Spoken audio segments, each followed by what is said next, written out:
प्रयागराज महाकुंभ में श्रद्धालुजनों की भारी भीड़ है।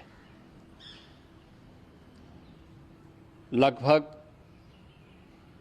8 से 10 करोड़ श्रद्धालु इस समय प्रयागराज के अंदर मौजूद है। कल भी 5.5 करोड़ श्रद्धालुजनों ने महाकुंभ का स्नान किया था। ये जो भारी दबाव श्रद्धालुजनों के कारण और श्रद्धालुओं के संगम नोच पर जाने के कारण वहाँ पर एक बना हुआ है, लेकिन पूरा प्रशासन मौके पे वहाँ मौजूद है।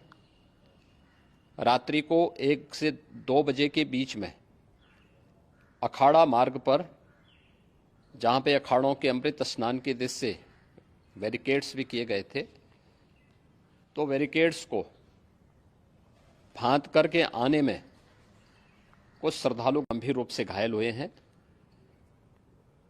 उन्हें तत्काल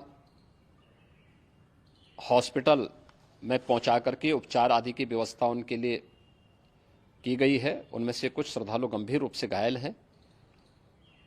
लगातार प्रशासन स्थानीय स्तर पर श्रद्धालुओं की सकुशल स्नान कराने के दृष्टि से रात्रि को कल सायंकाल 6:30-7 बजे से ही मौनी अमावस्या का मुहूर्त प्रारंभ होने के बाद से ही लगातार लगा हुआ है। प्रयागराज में महाकुंभ में श्रद्धालुजनों के सकुशल स्नान करने, अमृत स्नान के लिए देश भर से आए हुए श्रद्धालुजनों की व्यवस्था के लिए, उनके कुशल क्षेम के लिए आदरणीय प्रधानमंत्री जी का प्रातःकाल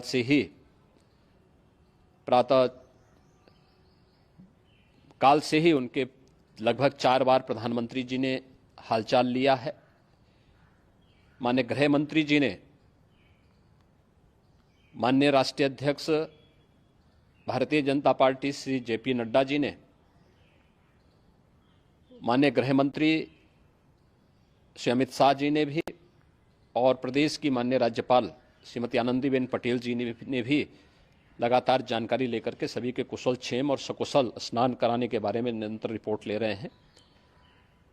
हम लोगों की प्रातःकाल से ही श्रद्धालुजन जो भी आए हैं वे स्नान कर सकें, इसके लिए यहाँ पे उच्च स्तरीय बैठक भी चल रही है, जिसमें मुख्य सचिव भी हैं, डीजीपी हैं, प्रमुख सचिव गृह हैं, मुख्यमंत्री कार्यालय के अपर मुख्य सचिव के साथ साथ एडीजी लॉ एंड ऑर्डर के साथ साथ अन्य वरिष्ठ अधिकारीगण मौजूद हैं। प्रयागराज में हालात वर्तमान में नियंत्रण में हैं, लेकिन भीड़ का दबाव बहुत बना हुआ है। अखाड़ा परिषद से जुड़े हुए पदाधिकारियों के साथ मैंने स्वयं भी बातचीत की है। आचार्य महामंडलेश्वरों से भी, पूज्य संतों के साथ भी मेरी बातचीत हुई है, और पूज्य संतों ने बड़ी ही विनम्रता के साथ इस बात को कहा है कि नहीं, श्रद्धालुजन पहले स्नान करेंगे और फिर जब उनका दबाव कुछ कम होगा और वे सकुशल वहाँ से निकल जाएंगे, तब हम लोग स्नान करने के लिए संगम की तरफ जाएंगे। अभी पहले श्रद्धालुजनों को, चूँकि देश भर से आए हैं, तो इसके लिए उन्हें सभी अखाड़े इसके लिए सहमत हैं और सभी लोग इस व्यवस्था के साथ जुड़े हुए हैं।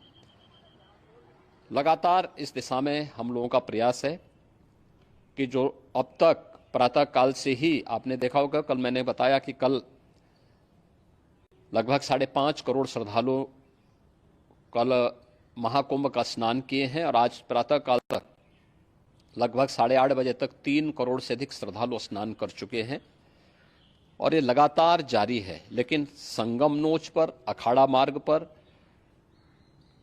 नागवासुकी मार्ग पर लगातार दबाव बना हुआ है, और वहाँ पर श्रद्धालुजनों की सुविधा के लिए भी हर प्रकार की वहाँ पर प्रशासन पूरी मुस्तैदी के साथ लगा हुआ है। और इसीलिए मेरी अपील है पूरे प्रदेशवासियों से, पूरे देशवासियों से और सभी श्रद्धालुओं से भी सभी पूज्य संतों से भी